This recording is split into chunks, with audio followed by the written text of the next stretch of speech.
పూర్తి వివరాలకు చదవండి రేపటి అక్షర శిల్పం దినపత్రికలో.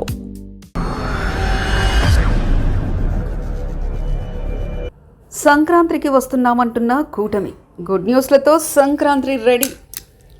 ఏపీ ప్రజలకు మంచి రోజులు వచ్చినట్టే. అభివృద్ధితో పాటు సంక్షేమాన్ని సమపాలలో. ఆంధ్రప్రదేశ్ ముఖ్యమంత్రి చంద్రబాబు నాయుడు గతంలో మాదిరి కేవలం అభివృద్ధిపైనే ఫోకస్ పెట్టడం లేదు, సంక్షేమాన్ని కూడా సమపాలలో జరపాలన్న నిర్ణయానికి వచ్చారు. నిధులు పెద్దగా అందుబాటులో లేకపోయినా ఇచ్చిన మాటకు కట్టుబడి ఎన్నికలకు ముందు ఇచ్చిన హామీలను అమలు చేయాలన్న ఉద్దేశంతో ఉన్నారు.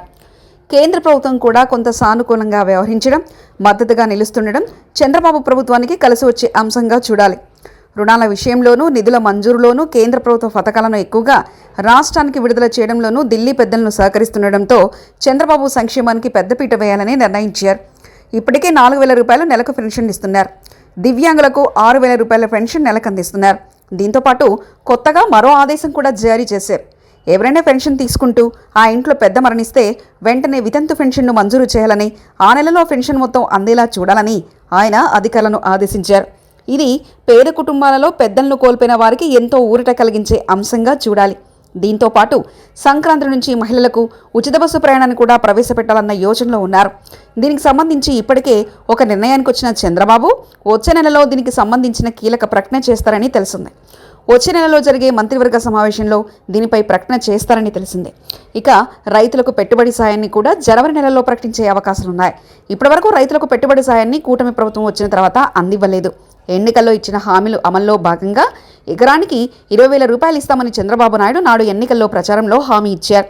దీనికి సంబంధించి ఎంత ఖర్చు అవుతుంది, ఎంత నిధులు కావాలి అన్న దానిపై అధికారులను చంద్రబాబు ఆదేశించినట్లు తెలిసిందే. సంక్రాంతి నాటికి రైతుల పండుగ రోజు ఈ పథకాన్ని అమలు చేసే విధంగా చంద్రబాబు ఆలోచన చేసినట్లు తెలిసి వచ్చింది. పీఎం కిసాన్ నిధులతో కలిసి రాష్ట్ర ప్రభుత్వం కూడా మిగిలిన నిధులను జమ చేసి రైతుల ఖాతాలో జమ చేయనుంది.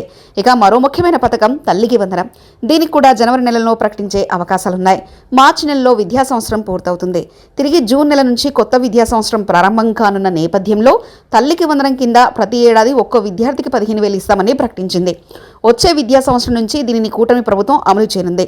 దీనికి సంబంధించి విధి విధానాలను కూడా రూపొందించాలని, ఎంత మొత్తం ఖర్చవుతుందన్న వివరాలను తనకు అందివ్వాలని ముఖ్యమంత్రి చంద్రబాబు నాయుడు అధికారులను ఆదేశించినట్లు తెలిసిందే.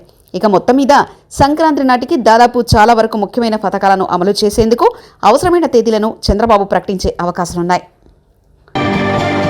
మరిన్ని కథనాల కోసం సబ్స్క్రైబ్ చేసుకోండి మీ అక్షర శిల్పం. పూర్తి వివరాలకు చదవండి రేపటి అక్షర శిల్పం దినపత్రికలో.